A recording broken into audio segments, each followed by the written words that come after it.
Still going. There we go. We're live. We are live.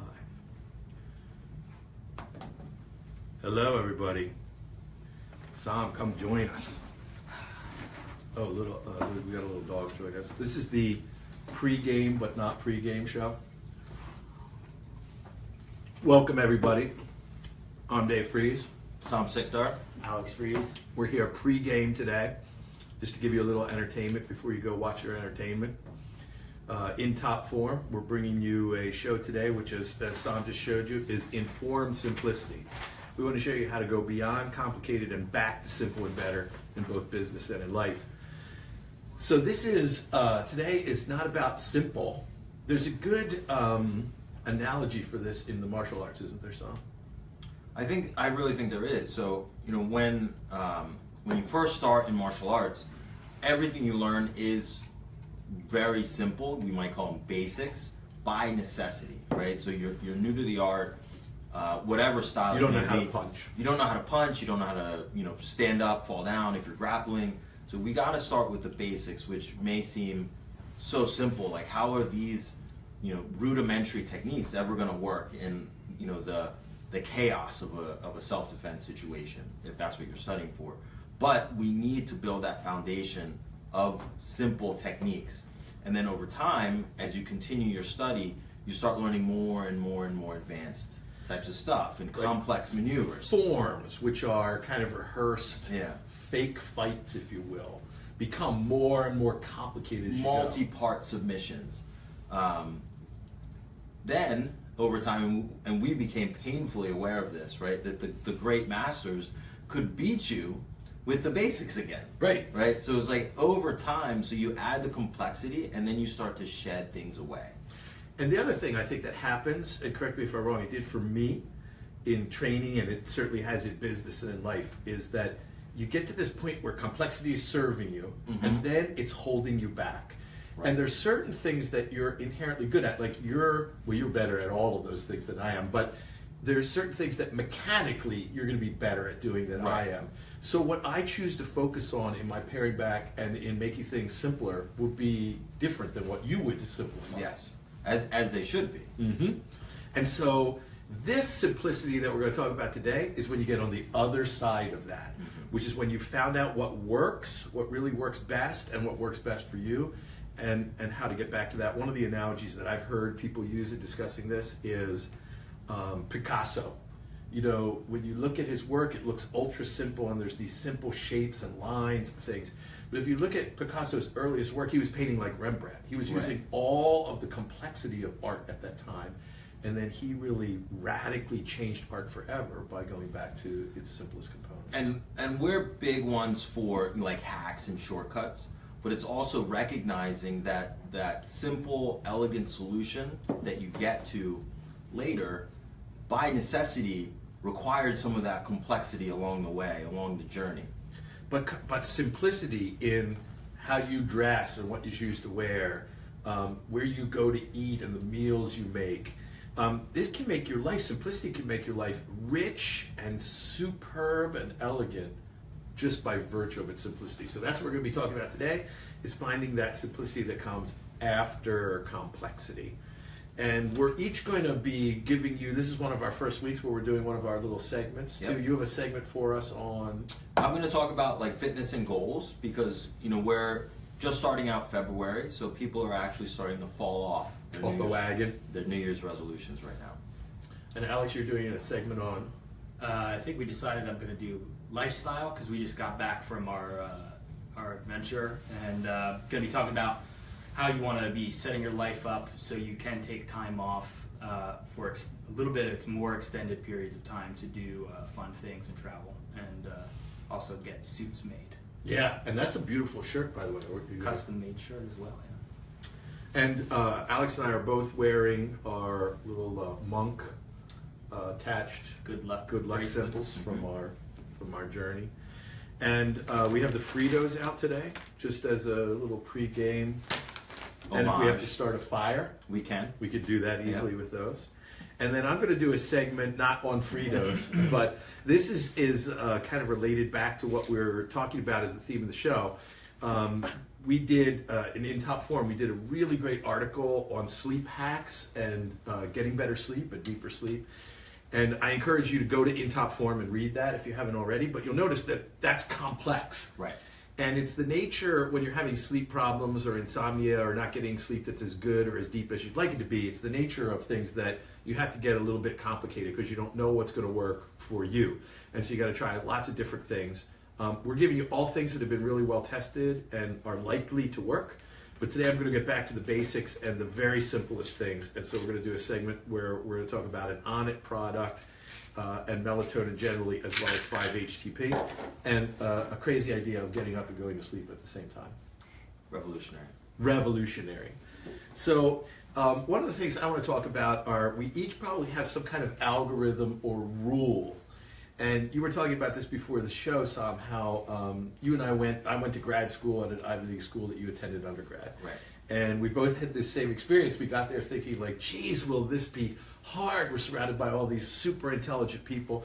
And we found that the bell curve applies to every population, the 80. It's like a natural law. Yeah. And so people, I think we had a very similar experience. I ran, when I was a grad student at the University of Pennsylvania Law School, I was also a clerk for a judge and ran 2 businesses that Robin and I started up. And you had a very active undergraduate life.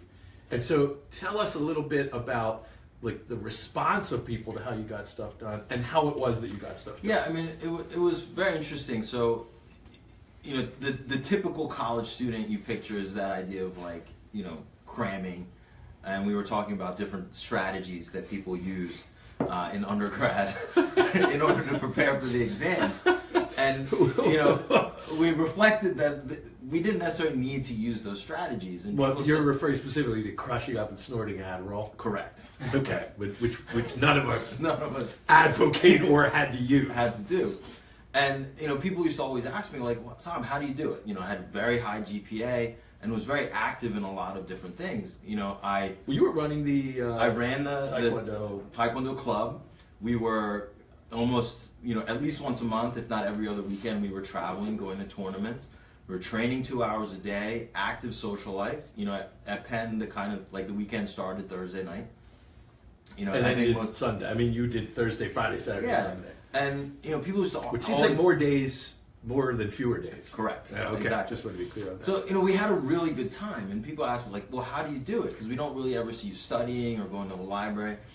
And, you know, I just commented to you, well, like, I just led a pretty, you know, let's call it boring, but really it was just routinized life. Which, by the way, Jocko Willink, for those of you that aren't familiar with Jocko, would say discipline equals freedom here. Correct. That by creating this routine, you got amazing freedom to do all sorts of other things. You know, like I got up early, not like at 4:30, but I got up earlier than your typical college student. I went to class and...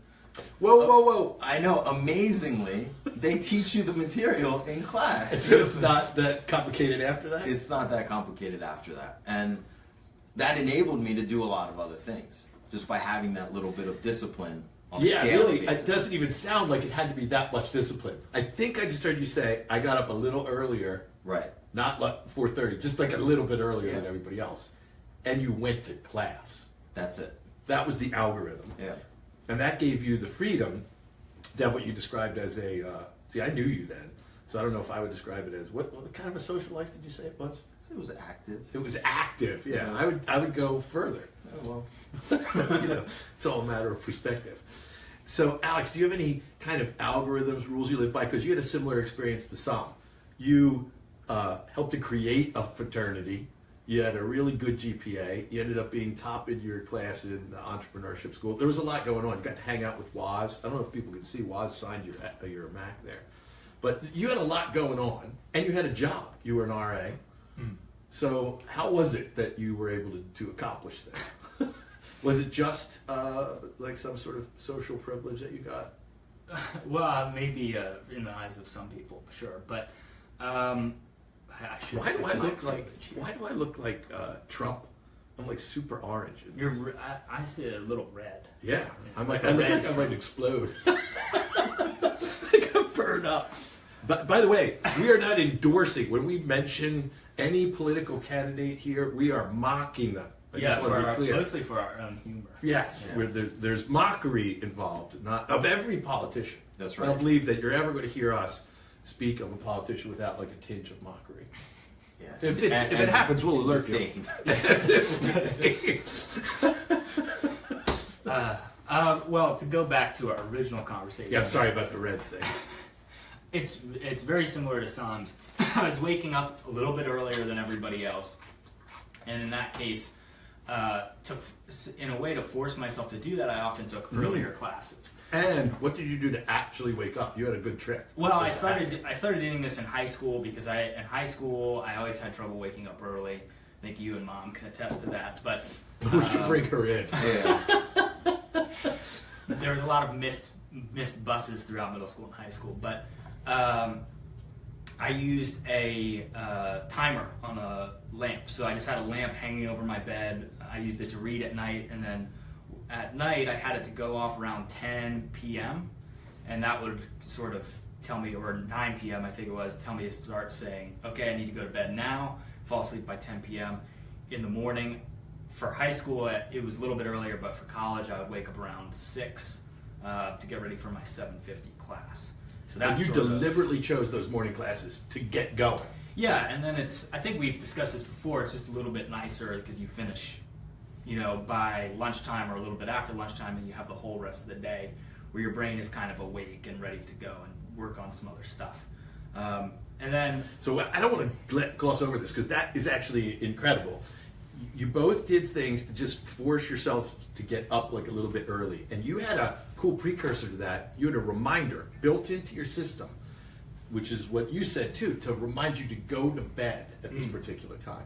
So routine in both of your cases with a little hack to both remind you to go to sleep and as a way of waking up. and it was, weaving this into the topic of our show today, it was a pretty simple hack. It was not something that was needed to be too complex, or there were multiple reminders on my phone or whatever. It was just a timer that you can go to a grocery store or Home Depot or You get for like $9. $5 to $10, And I Just guess now plug you it could in. order it from like the internet. from Amazon it would be there in like 2 minutes. Did you see Yeah. how I jumped on that with my superior knowledge of technology in the modern I world? like that. We didn't need to reorient the page or anything. But along Welcome with that, everybody, by the way. We're not saying hi to everybody as they join yeah, us. Greg, so- it looks like Greg Buckley and Wendy Marin are here, and Oh, Katie. nice. And Katie Harper, thank you for joining. Yeah. But along with that, I was not afraid to say no to people. So Oh. which is a big one, and I do have this problem, and I, I know there's a running joke now that Boy Scouts can't go 10 minutes without saying no.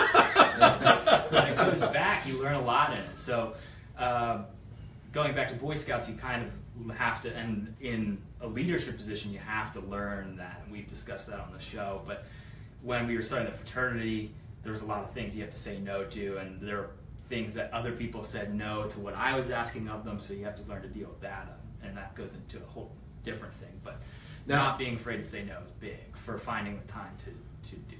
I love this idea, and we're going to talk about it a little bit today in Reaching Simplicity again, of saying no. I would just make this observation. Early on in life, I think it's important to say yes to more because it's like building that complexity. Right. But you reach a point in creating this fraternity where you had to start saying no because you've got to rein it in and you've got to simplify it. And if you reach a certain point where your time is being demanded by other people, you have to say no almost all the time. Adam Robinson, remember we talked about him? We met, well, we didn't actually meet him, but we saw him in New York when we met Ferris. And Adam Robinson says he hangs out a little bit with Buffett, I think. Yes. And he said Buffett has a little day planner. And he said, let me show you my day. And so he was showing Adam Robinson this little day planner that you could buy anywhere, even Amazon. And every day was open. There was nothing. And I have sort of adopted this because there is an enormous demand on time now. This thing that you're saying, of saying no way more often. And we're going to talk about a little algorithm for this, which was Derek Sievers, if anybody wants to look him up. His algorithm was either it's got to be hell yeah or no. Yeah. And that's where I am right now, because I found myself saying yes to things that were moderately interesting at the time, only to become like horrified by them later that I had agreed to do them. And then really cool and interesting and fascinating and useful things would come along and I couldn't do them because I had made a commitment. So I'm saying no and keeping things open, and it's astonishing how often now I get to actually do something that I want to do or that I would do well.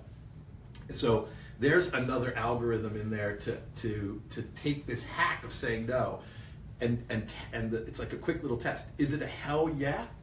And if it's not a hell yeah, then the answer should probably be a no. So I interrupted you though, because those hacks were like very elegant. So you started to say no more often, and then I stopped you. I mean, that's pretty much it. You don't have to get too complex. Tucker here is being quite needy. But that's pretty much it. And you know, you can start struggling with that. I've found myself struggling with saying no, or you know, falling out of a routine of waking up and falling asleep at the same time. And you just kind of have to, if you were Jocko, punish yourself, but find more subtle ways to get back into those routines. So let's actually pause for a second. You have a little segment for us. Sure. We're going to be presenting in each show. We're going to have some segments on lifestyle and health and fitness. And because that is a natural segue to what you'd like to talk about, which is this time of year when people are falling out of So, house. you know, it bears out that about 80% of people stop going to the gym 38 days into the year. So January 1st, you know, it's a boon for our business, whether you're martial arts or fitness. Everybody's like, let's do it. This is the year. I'm going to do it. I'm going to do it. And they set these lofty goals, which are valuable. Mm-hmm. But, you know, and we've talked about in our New Year's episode how, like, the goal isn't the goal, sticking with the process so that the goal is the outcome is the goal. And these goals tend to be like very generally stated, like I'm Yeah. going to get fit, I'm going to lose weight, Correct. I'm going to do this or that. And what we find is people force themselves to make too many decisions to reach that goal. So, hey, I'm going to go to the gym every day is great, but what ends up happening is every day you got to make the choice. Am I going to go or not go? And this is just an example of how this goes. And because every day you have to wrestle with that choice, then People are joining us. you give yourself the opportunity to say no. And I know Jocko doesn't agree with this, but you're actually fatiguing your ability to say yes in this case, or you know, have that what we call discipline fatigue, right? If I have to make too many choices, I get worn down by making that choice over and over. Oh, thank you. We're getting love. Greg Buckley. Oh, Greg Buckley. Buckley. Yeah, nice. And that idea that if instead of saying, okay, at the end of the day, I'm going to make the choice to go or not go to the gym, is build your day around going to the gym. You know, and look, you could be working out at home and it's not necessarily every day, but, you know, limiting your ability to make choices. So, you know, like I know Greg Buckley, I think he goes first thing in the morning. He goes to the gym. I have to do it first. Some people, they have to do it on their lunch break. Some people, they do it after work. But they're building your routine around that. So, you know, just like we talked about when we were in school, like, well, we stacked our mornings with classes. So it gave us more time, more freedom. You built later that in the day, routine, right? Another like little hack that I do, and you know, it's just again just an example, but this idea of like, okay, you're supposed to take fish oil every day, right? So it's something that I do every day, and what I noticed that I keep the fish oil in the fridge right next to the hot sauce. Because it's going to get used. Because it's gonna get used then. So I'm gonna put hot sauce on everything I eat. So the fish oil is right there, and make sure Now, that for I take some it people, every- that would have the exact opposite effect. Correct. So, but you have to see things in your life. Like you're naturally gonna be curved to do certain things in your life. Greg and I would put it by like a smoked kielbasa. Perfect. Perfect. Yeah. I'm sorry, I didn't mean to put you off your You finally did it. There's nothing like smoked kielbasa to make the mind wander. Did Greg love that? He did not, but we're a little bit behind here. We've got some. Oh, there we comments go. and stuff Got some coming. Oh, There okay. we I'm go. sorry, everybody. Hold on to that because he has more for us. Wendy Marin's first comment was it discipline, or did you just work harder when you were in school? And I think I can't see when that was commented, but I assume it was for one of us. Well, so I would argue the opposite. Because of discipline, we work less hard, Yeah. right? So in so many things, it seems that it's not the intensity, but the frequency that makes the big difference. Ooh, I like that. Right? So intensity would be the examples like, our friends and classmates that spend the entire night before cramming for that econ exam, right? Whereas we just went to class for an hour, 3 days a week, right? So the frequency instead of intensity it's going to feel easier. So, if it's for your fitness or your health, if you think like, I got to go to the gym for an hour a day, it's going to be really hard to stick with that. But if you convince yourself, well, if I just do actually 20 minutes of high intense exercise 3 days a week, you'll probably get the same or better results. And that frequency is going to be much easier to maintain. So lower intensity, greater frequency is the lesson, whether it goes to studying or working out. And then again, that gives you the freedom and the ability to increase intensity when you want to and when you're going to get benefit from it and when it's not ruining the system you're building to make this happen. You had some other questions here? Katie says hi. Katie says hi. Greg Buckley says, good morning to all. Is this pregame tailgating with Fritos and beer? Give me a minute. I'll get it. If we had a love that we could give back to you, we would do that. I liked it. Yeah. I feel honored that Buckley is on our pregame show. I do too. I do feel that, yes. And Wendy Marin says, I find that people generally fail when they set those lofty goals. Chunking goals down is a more gentle way of creating a new habit. I guess she's a little more gentle with things. Yeah, well, I agree with that. I think you set the lofty goal, and even Marcus Aurelius says, practice doing the impossible. Right. Because you will be able to do it. But the other side of that is any goal that you have, you will be more successful if you can systematically break it down. Right? Sure. So if my goal is to, for whatever reason, run 20 miles, I'm not going to, hit the road and try to run 20 miles the first time. You got to build your mileage up over time. But that's what in your segment on staying in the fitness game longer than February 5th. Right. It's that you're consistently doing things that you're able to do and then gently building on them, and they should be aligned with the goal. And setting yourself for a success so you don't have to have a huge well of willpower, right? Right. And you don't have to be making the choices every day. Just set it up into your routine that, look, at 6 o'clock every day, I'm going to go to the gym or I'm going to hit the treadmill for 20 minutes. That it's just part of your daily routine. And one of the questions we've gotten from people, I don't know if we have it today, is, okay, but aren't I supposed to have variation in my workout? And my answer to that is, for most people working out, they're not going to need variation to get results for quite a while. Here's the thing. I can design, or anyone can design a very complicated program that's periodized and it has muscle confusion or whatever the jargon is, right? And it's going to be a really good program. But if you don't do it, it's not going to work.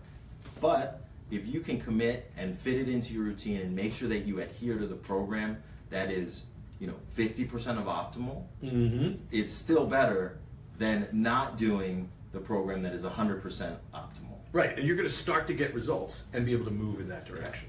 By the way, we have Reza, Brenda, and Michelle Summers with us. Oh, well, look, this is Reza, welcome, by the way. This is a cast. And by the way, I would like to personally thank Reza and Greg Buckley for publishing stuff. I rarely republish other people's things, but I republish both of them. Reza wrote a very heartfelt and fascinating, and either go look on Reza's newsfeed or mine so that you can see it, article about being an Iranian and coming here to America. And I guess your folks were immigrants, right? They were, and yes. Greg's folks were as well. And so one of the things that Greg and I were talking about that inspired him to write an article about, that experience as well. And they were both awesome. And one of the things I'm finding in this political debate where people like unfriend one another or they stop seeing lifelong friends over these political views is this. is that nobody at either end of this spectrum can seem to do the amazing task of examining two competing thoughts that at first seem diametrically opposed. They cannot seem to realize that there may actually be truth or value in both of these positions. Right. But we do that all the time in business. Like, take this theme. How you go beyond complicated and back to simple that's better for you. So how do you reconcile that with the notion that I strongly believe in, one is none, two is one? That seems to demand more complexity, not less. And yet I can hold both of those thoughts in my mind at the same time and reconcile them and figure out, where do I find the benefits of each of those thoughts and balance them? So for anybody that hasn't read Reza's or Greg's comments on immigration, do so, because it is fascinating, regardless of where you fall on this spectrum of thinking about it. And I would say it's like, if you have that little bit of like resistance, thinking, yes, I'm not gonna like what this person has to say, go read it. Yeah, because that's your brain saying, like, don't challenge me. Yeah. I've got my little thing all set up, and I love homeostasis. I want to stay right here. So Reza's going to be a guest, I think, right? Yeah, I'll have to chat with him to see when he can take some time out and come on. And Michelle's going to be a guest what too. topics we want to have. Michelle, yep. Michelle is on, and she's going to be a guest on health and fitness for us. And Greg, we got to get Greg on as a guest. Yeah. Although we have to make sure everybody else is furiously liking. Yeah, because he'll be on, so he won't. So he won't be able to do that. So, Greg, did you get yourself another beer? This is actually a nootropic rather than a beer. A beer may be the opposite of a nootropic. I don't know. Well, I think hops might be. Yeah, it might be. Hops has a mildly psychoactive component to it. So Very we've similar talked to about like marijuana. drinking and recording, and is while you're recording, Yes. you sound really smart. Yeah. Yes. And then when you go back and listen, You still sound really smart. Well, then there's a point where it tips over and it gets bad. So this is for all of the health food aficionados watching. Just an homage, as you say. It's scoops, so you can fit more healthy items inside the chip. So let's review a couple of the hacks so far, and then we're going to go on to give you a few others. This is sort of taking the martial artist, where things are simple at the start because you have to learn to punch and block and kick, the very basics. And you become more complicated, so you're able to do all of these things. Some of them, though, not well, either because of body mechanics or for whatever reason. And then you return to simplicity, where our masters used a couple of vicious techniques that they were really good at to defeat us whenever they wanted to. And that's true in business and in life. So how do you do that? Well, you guys have described something as simple as like getting up earlier, keeping the routine, building classes or building the daily routine so that you're going to the gym, finding the fish oil, buy the hot sauce. Keeping your calendar simpler is Derek Siever's hell yeah or no. So these are all like just simple algorithms to simplify life and get us back to that point where we don't have so many things demanding our time that we cannot focus on the 20% that really provide 80-90% of the joy and the productivity in life. Another algorithm, by the way, is, and you've all seen this, and it's often attributed to, what's the 7 Habits guy? Stephen Covey. Stephen Covey. It's often attributed, I think, to Covey or to getting things done. But my earliest experience with it is sort of Eisenhower's decision-making matrix. These are the quadrants. Mm-hmm. So again, yes, anybody that's like, oh, geez, I need to know about the important or the urgent but not important quadrant again. If you're thinking that, like Sam said, stop for a second, because if you don't make it a habit of using this daily or the night before to help you construct your day and what it's going to look like the next day, then you're probably one of these people, and we're all guilty of this, of learning something that's incredibly valuable, realizing it's like a great thing, and then proceeding never to use it. Right. So these quadrants, in case anyone's having trouble remembering, it's important and urgent in quadrant 1. So these are things like deadlines, problems that have come up that really demand attention. Quadrant 2 is important but not urgent. This is where you want to spend most of your time because this allows you to strategize. This first quadrant is stuff coming up that has to be dealt with. So the first thing that we should realize is that saying we want to spend our time in quadrant 2, which is important but not urgent things, is easier said than done. And it requires us to keep more of our time free and to schedule time on a regular basis to go back and pair this. So on a mini sort of basis, what I'm suggesting to everybody is get in the habit of using this. So each night when you've got to go back and review what's my calendar look like for tomorrow and what are the to-do items, you want to keep this as simple as possible. So I have something that's sort of like usually urgent that I've got to get done. It's the one thing, if I get that done, that's great. And then I have one thing that's in quadrant 2. I want time for strategy. I want time for it every day. So I make sure there's a second thing there, and then the back of that card is 3 other things. Quadrant 3 is not important and not urgent. That's things like interruptions and meetings and activities that have to be done, but they're not really, really urgent or important. And quadrant 4 is not important and not urgent. And this is where a lot of people spend a lot of their time watching TV and doing things. And then people say, oh, well, how can I get all of these things done if I don't have my downtime? But what we've all been talking about is you got to make sure to get the other stuff done so that you can have that downtime. Right. You can allocate, spend some time there. So I'm just saying Google the Eisenhower decision matrix and then start using it each night as a tool, at least for a little while, to see if that works for you, to prepare and to prioritize what you're going to do the next day. But doing this on a daily basis is somewhat reactive. So one of the things I also want everybody to do is to be looking out a week, 2 weeks, a month. It's really easy to do with reoccurring events to the calendar now, is to put time in there, either blocks for every day where you're just going to take telephone calls and things like that, and blocks where you're going to do strategy and think about how do I build systems. And you'll notice that they'll become complicated, but then you're going to do what we're talking about today and pare them back so they're less complicated. Is Greg still on? You guys, him and Michelle are furiously. Oh, furiously. Well, both Greg and Michelle are good at this. So if either of you have anything that you'd like to offer about how you organize or prioritize things that you do or how you block time for deep thought, by all means, just jump in. Or Reza, same with you. Reza is another guy that gets a lot done. So there is another matrix, if you will. This matrix, if you will, is another sort of algorithm, another way, another hack to get control over these things that are competing. So Alex, one of the things, let's take a little break and do your segment on maintaining better quality of life in like a little fashion. Sure.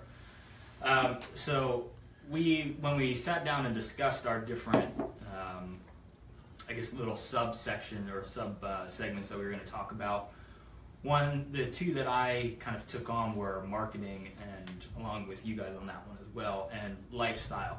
Mainly me because I'm in the stage of my life where I'm building a lifestyle, and they're going to kind of share their opinions and thoughts of is what I'm doing right now to build the lifestyle I want going to work, or what did they do differently, and we're going to share some different things that each of us have experienced. But for me particularly, and this started at a very young age because we used to travel as a family a lot. Travel is very for big important. chunks of time. Yeah, for Months large sometimes. chunks of time. So that is something that I have always wanted to build into my lifestyle, and it's something that I wanted to keep in my lifestyle.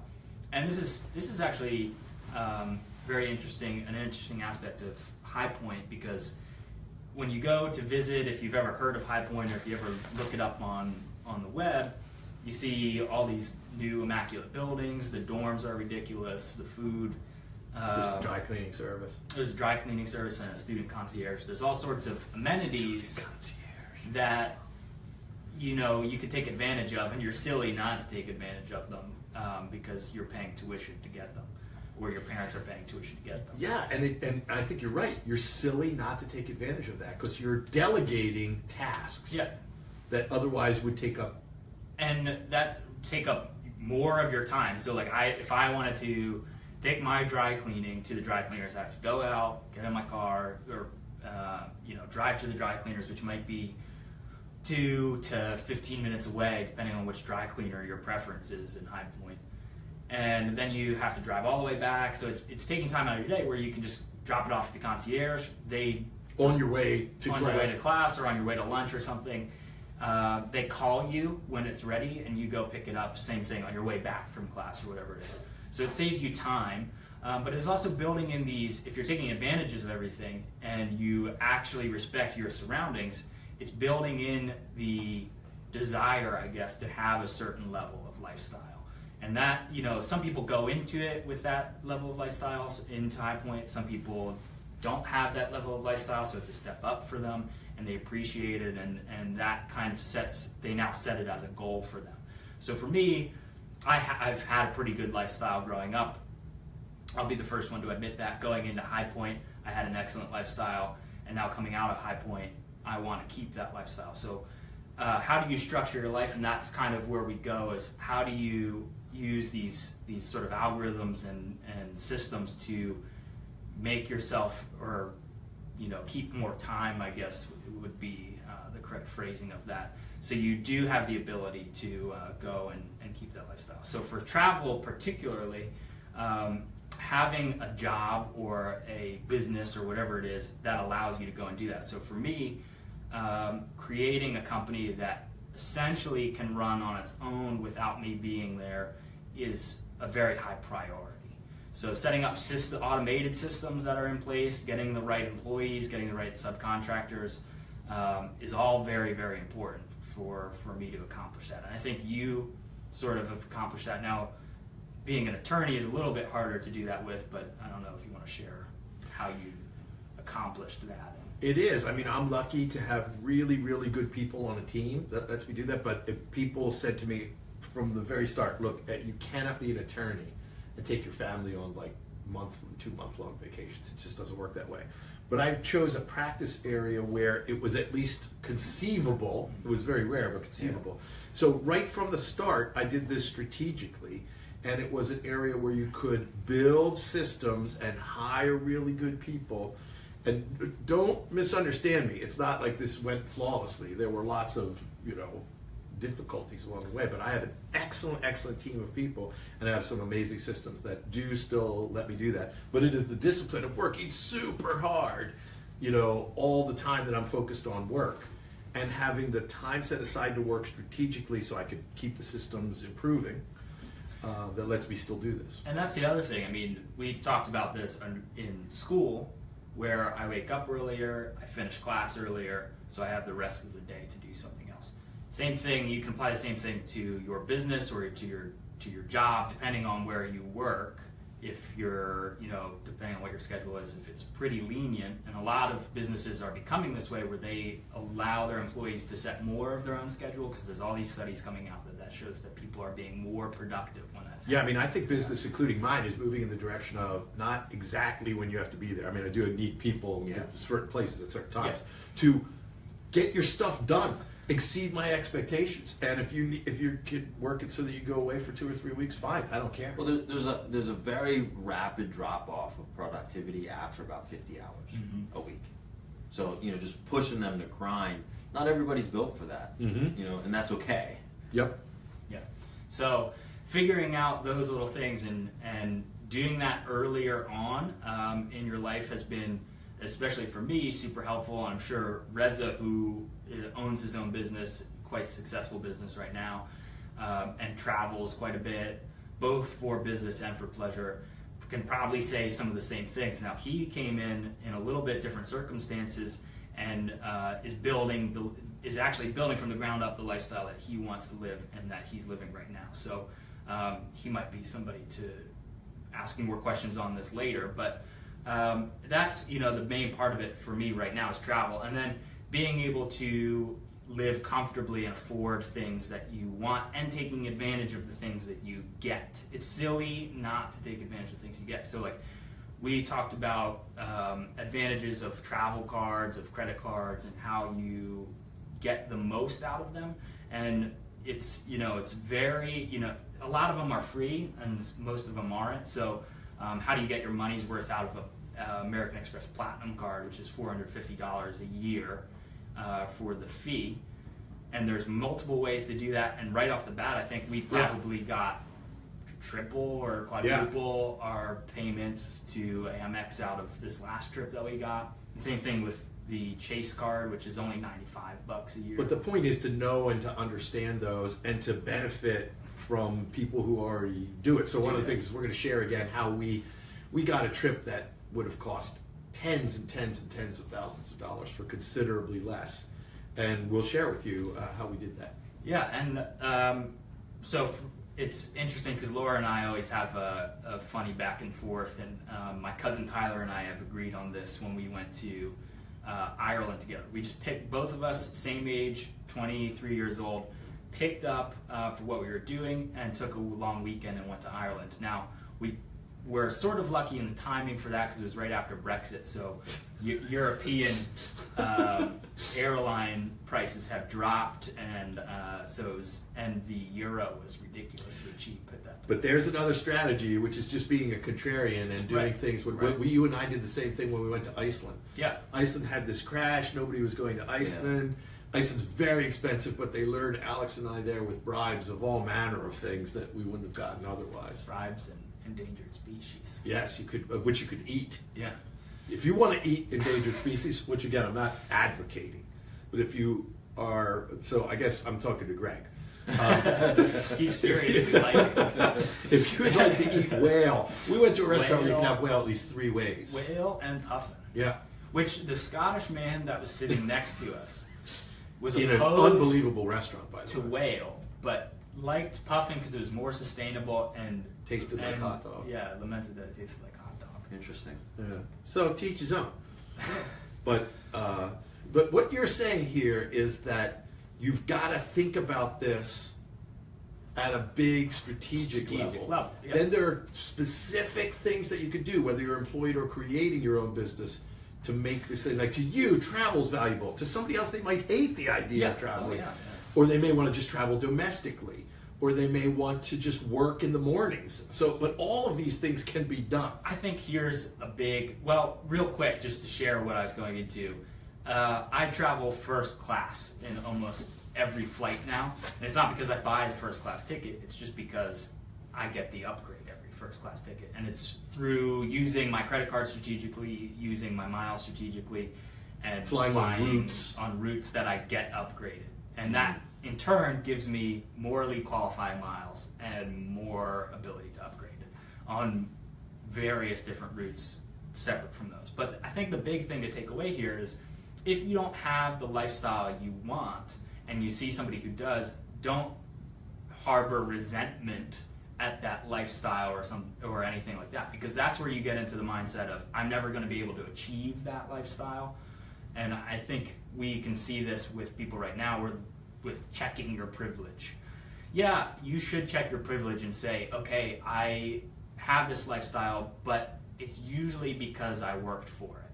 Very, very few people who are successful now are people who are born into it. And I was born into a very lavish lifestyle. I think we live a modest lifestyle, but by comparison to many people. And I think that's the thing is people who are going to liberal arts school and people who are, can even go to college should be thankful for that. But they should also not harbor resentment for people that are in a lifestyle above them, especially if they want to live a lifestyle of, freedom. Well, I think when you just got back from an Asia trip, so I think you have that burned in your head a little bit right now. Oh yeah, definitely. We were in communism for a long time. Yes, exactly, and there is going to be stratification in society no matter what we try to do, but the fact that you're in America, someone talk about privilege. Yeah, period. Yeah, you're privileged, right? People who would consider themselves very wealthy in countries like India and Vietnam or wherever are poor here, and their quality of life and access to amenities is so much lower that when you get those stark comparisons, you look at, okay, this is the life I want to craft for myself. You have such the opportunity to do it. Just treat it like any other goal. If this is the your lifestyle is a goal. It's and then break it down systematically. How am I going to get there? And we're going to do a show on that. We're going to do a show on how you actually break it down. A couple of other little things I want to do. Well, let me just do my segment first.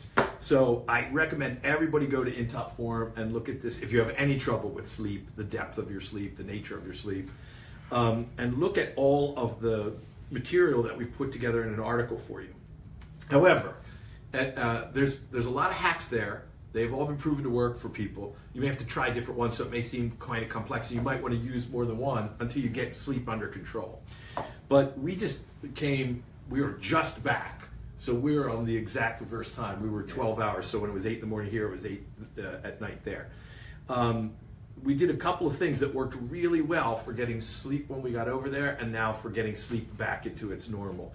So I want to give you like the simplest and most elegant sleep hacks. And the simplest and most elegant one, like in fitness, is sticking to this. Going to sleep at the same time and waking up at the same time. It sets your circadian rhythm, and that doesn't mean the depth of that sleep is going to be profound, but you're more likely to have better sleep. The second most important hack is workout, because workout physically tires you out so that you're more likely to have deeper sleep. So there's two simple ones. Now sometimes with depth of sleep or with anxiety, and I don't mean that as like clinical anxiety, and we're not doctors and we're not playing them on TV, but sometimes we benefit from the use of either melatonin, which I'm going to show you, or 5-HTP, or a combination of the two. You would add to that magnesium and zinc, I think. But if you are disciplining yourself at getting pretty regular sleep, but finding that it's not as deep as possible, then there are lots of melatonin supplements. This one's 3 milligrams. I would start with a 1 milligram capsule and cut it in half, which is like all I need. This I took because we had these profound disruptions of our sleep. Right. But once you get up above 3 milligrams, there are some studies that say that it starts to interfere with your body's own production of melatonin, which melatonin is essential to sleep. This one in capsule form is really easy to take and to use. You take it a little bit before you need to go to sleep, and as Alex and I will both attest, I think you've had this experience too, taking supplemental magnesium and zinc, both in combination with this, makes sleep even more profound because your body needs that magnesium to sleep. But a product, if you want something that's going to knock you out, this stuff is so good. This is an Onnit product, who is not a sponsor of the show, but we're giving them a shout out. And it is a spray melatonin. I don't want to spray it in because I'm highly responsive to this. But for me, 1 or 2 sprays, maximum 3. It's a super light dose, but it's delivered in your mouth then, so it's fast working. Right. This I would take, like an hour before bedtime. This I would take like 15 minutes before I wanted to get this to bed and slow down. But getting into bed at a regular time. Now, 5-HTP is another fairly natural supplement with no known side effects that I'm aware of. This is a 200 milligram dose. This basically is kind of like a natural anti-anxiety drug. So when I talk about anxiety, I don't mean that you're walking around troubled all the time, but creative people particularly, a lot of times, who are good problem solvers, the brain is constantly worrying and figuring out what could go wrong, how would I fix it. It's hard to sleep when you're doing that. So this just takes a little bit of the edge off of that. This actually induces sleep and deeper sleep. And going to bed at the same time and exercising, super good. So of all the hacks we had for you in that article, which I encourage you to read, those are some of the simplest ones to get really deep sleep, better sleep, and this really helped us to reset. I'm doing pretty good. I do feel the tug of sleep right now at like 5 p.m. for whatever reason. I did fall asleep the day after we got back at 6 and slept straight through 10:30. But then you're good. Getting out in the sunlight's another one. So just to end, I wanted to end with an example. Let me just see if I can find this Greg name for you. Greg, we love you. We love your loving. Tanya Lay. So this is tanyalay.com/10 ways to cultivate elegant simplicity. So I thought this was interesting, and this is different from a man's perspective. And yes, we've got a number of women booked as guests already, and we will get you on. But this is a woman talking about elegance and simplicity in lifestyle. And so she tells this story that she meets this woman in Paris who's very affluent. And she's super chic, super stylish. And she eventually gets an invitation to her home. And she said, when I got there, it was totally different than what I expected it was going to be, because I see this woman all the time and she's always elegantly dressed. and it says, I'd made some assumptions. So this is interesting. This is what you're talking about. I thought thought her home would look like: giant screen TV, classical music piped in through the rooms through Bang & Olufsen sound system, French gadgets in the kitchen. But when she got there, she said I was completely wrong. She had an armoire tucked in the corner of a 10 by 10 bedroom. This kitchen was super simple. She told me, and I thought this was an interesting quote that really has direct application to both personal life and business: a woman doesn't need a closet full of shoes and clothes to look beautiful. She needs an imagination. And so here's this woman who everybody that knew her thought correctly that she was very affluent, but also very chic and very stylish. But her life, the way she lived her life, was really simple, and she just was imaginative in how she used the essential resources. So this is where you are. Almost everybody has this experience of going through a time when they buy more clothing and buy more things, and then a lot of times this happens because they have to de-accession. They're moving to a smaller house, or they're in a different stage of life. Think about doing this before that, and even when you're young, and paring back. And it was very interesting. She says, when I saw her home, there were no fancy appliances in the kitchen, no state-of-the-art entertainment center, no brand new car, no big KitchenAid mixer on the counter. It was minimal, elegant, and simple. And to my over-consuming self, it felt like sweet freedom. And there is, paradoxically, incredible freedom in, beginning this process. And I'm in the beginning of doing that with things, because I'm an avid book collector, and there gets to be a point where you're never in life going to be able to go back and read all of these things. So she's got like sort of 10 points here in how to connect with this inner French lifestyle simplicity. And it was: analyze your spending for a week and write down everything that you spend on, because elegant simplicity begins with awareness. And I would say that's good to do periodically. I do it in my personal life, and regularly in my business, that we go back and look at this. And there's almost always things that we can and probably should do without. Right. Create a do not spend day. Robin and I, like early in life, used to have, these, like, we would just, if spending got to be too much, we would just create like weeks where we wouldn't spend on anything until we built cash. You can do that with your eating too. Yeah. Oh, that's it. You can do this with anything. You could take each of these things and apply them.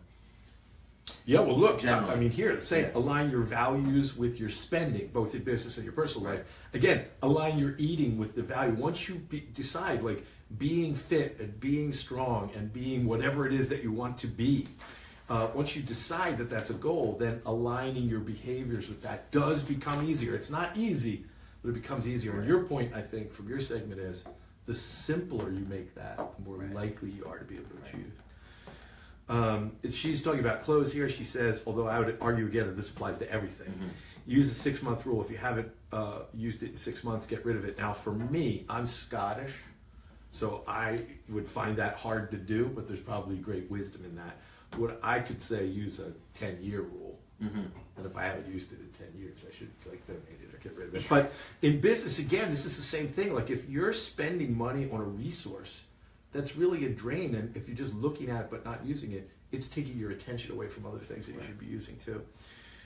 Stick to a shopping list. Refuse to get sidetracked. So one of the observations she was making in this article, which I think is brilliantly written, is that she would go to the store to buy one thing and she'd buy all kinds of other stuff. What this really means is plan in advance and decide on prioritization, what's important and what's most aligned with the goals, and then stick to that. Don't be distracted by these other things. Now, having said that, let's introduce this idea of a competing idea. When you create a goal and you say, I'm going to be super disciplined, that doesn't mean that you should never allow yourself to see another opportunity that comes along. So that seems to be a direct conflict with this other idea. That seems to be Trump and Hillary. So we have to open our minds to the idea that this should be what's guiding us primarily, but that we can also be open to. That's one of the reasons that in that language pattern I gave you for goal setting, I said, I want to set this as my goal, this is how I want to achieve it, and I want to get that or better by such and such a date or sooner. That opens the mind in the goal itself. But we do want the goal, and we want to stick to it as the primary objective here. She says she's got a 24-hour rule. On big purchases, this has been very helpful to me in life. I have a 24-hour rule. So when she sees something she wants, she waits 24 hours before she triggers the buy. Brilliant and very useful, and has stopped me from spending probably millions of dollars over my lifetime. That was something in freshman year when you take President's Seminar with Nito.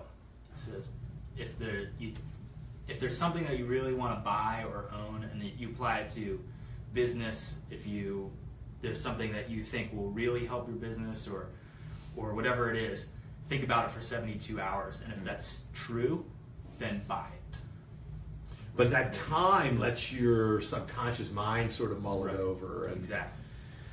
She says, get back to the good old days. I love this one. She says, don't get me wrong, I love Apple and all of these products and things like that. But she was saying, like, the simple pleasure of whisking batter, of reading a paper book.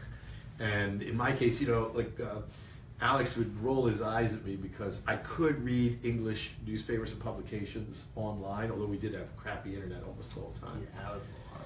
But I would go periodically and try to track down an English newspaper, which was very hard where we were, just for that experience of that feel. And so savor that, I guess, is the Well, you also, in Vietnam, could not access news. Yeah. American news, so just from a censorship standpoint. Huffington Post, remember? Yeah, so be thankful. Huffington Post, couldn't see it. Facebook, it would load, but certain controversial things you couldn't see. Pretty much the only thing that was readily available was Washington Post, And the New York Times. But most articles within that were censored, so you could only Twitter. access what they want. Yeah. Twitter, you could see it, but then you could couldn't never click click on anything. And it was pretty interesting when we talked to a guy that interpreter that we hired. He was super proud of the fact that 4 years ago in Vietnam they had convinced the government to open up the internet because they said, the people said, Well, specifically Facebook. yeah. Yeah. But the level of censorship, what they think is ultimate freedom, to us just seems so wildly censored. It's unbelievable. But there were times when we could not say or write things or post things on social media. And when we travel, our social media is designed to be deliberately confusing about where we are anyway. But there were things that if we wanted to say them, we couldn't or wouldn't have. So that said, love America. Steve Richardson was on. Steve Richardson, welcome. Oh yeah, let's just do this for Steve. It's the correct way. Yeah, you're loving that, Steve. So that's the get back to the good old days. The this, that question. I did like this. So using the this, that question is a great way to decide how to spend limited resources. Do I want this or do I want that? So if there are multiple things that you're looking at, going through this process, do I want this or do I want that, really forces you. Well, go beyond, it's kind of framed in like a monetary sense. Yes. Go beyond that and go as abstract of just saying yes or no to things. So every time you say yes to something, and I think Warren Buffett said this actually, every time you say yes to something, you're potentially saying no to something else. Yep, exactly. So she says, for example, do I want a brand new $60,000 car? Do I want to travel to Paris? So her quote is easy breezy. My guess is, without having read the answer to that, is that she means easy breezy, I'm going to Paris. Right. For somebody else, that might be the opposite answer. And again, don't take this too literally. We're not just talking about the acquisition of cars and fashion and going to Paris here. And again, we'll put in, can we put in the show notes in the comments, I guess, where this is? Yep. And soon we will have for you a blog where because we appreciate you guys sharing this, by the way. Let's talk about that. Thank you to everybody that's been on. You guys have been awesome. If you like this, share it on your wall. So if you know anybody that is ready to go beyond complexity back to simplicity again, that kind of informed simplicity of Picasso, then share it. We love that you're liking this and loving this. That really helps us, but definitely share it. And then finally, aim to impress yourself, not the Joneses. Again, this is one where if you're listening, you probably go like, well, that's obvious. But it isn't obvious. It's one of those things we tell ourselves is obvious, but we're not doing. I constantly find myself motivated to do things for somebody other than me. I don't mean that in a selfish way, but I want to do it for reasons that aren't related to my personal satisfaction or to being more and a better version of who I am. And then she has something that we've done whole shows on and we'll do more on, which is being grateful. But again, like create a system of being grateful that we've talked about, like journaling or writing thank you notes. I have just done this thing that I think is so cool, and I handed out about 20 of these on the trip. I had thank you business cards printed that just say thank you, and then I have my simple version of my contact information on the back. So bring gratitude into your life. So I thought that was a great article. Once again, if you want to know who that is, let me just see. It's Tanya Leigh, and it's Tanya Leigh, spelled Leigh.com. And this particular one is 10 Ways to Cultivate Elegant Simplicity. So, I mean, I think that's kind of a fashion lifestyle site, but really interesting and relates to what we're talking about here today. So any last words of wisdom? Speaking of lifestyle. Oh, yeah. Let's talk a little bit about that. Another thing that is important for me because of my Adonis-like physique. It's very hard to find shirts, specifically collared shirts, and dress shirts and pants that fit well. So while we were in Thailand, and you can pretty much anywhere in Southeast Asia get, except for maybe Cambodia. Yeah, Cambodia was not like a big tailor's country. But at least Thailand and Vietnam, both large amounts of tailors, and in Thailand they're a little further ahead as far as catering to more of a Western customer. So everything was very European feeling, but with the price of Southeast Asia. So super high quality materials. They actually imported a lot of the materials from. And these are fully bespoke suits, multiple fittings. Yeah. So for I got a 3-piece suit, a 2-piece suit, 7 shirts, 3 pants, and 2 ties for under $1,000. And this is super high quality stuff. Yeah. So, you know, if fashion is something that, like if we went to London, I have a tailor that's made suits for me in London, you could spend more than the whole trip cost us. Yeah. So, you know, again, find places to go where you can get more of what it is that's important to you and that you want. And then again, you're spending your money in a really wise way. Yeah, it's taking advantage of what you have. And we are planning, by the way, on running some events, right? The 3 of us spend a lot of time with Jocko because we ran an event out in Arizona called Business Black Ops, which will be coming up again in Arizona in October. And the early bird pricing will go up this week, so I'll let everybody know. And those spots will go fast, they always do.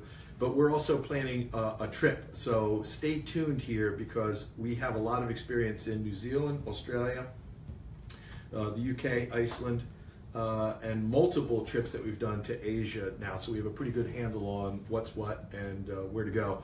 So we'll line up some of our guests that'll be on this show who could be speakers on such an event, and that way you could kind of combine business with pleasure.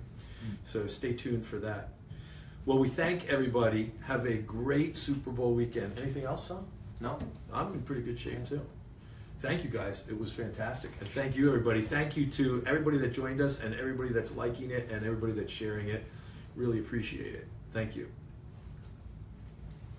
Oh, Tucker.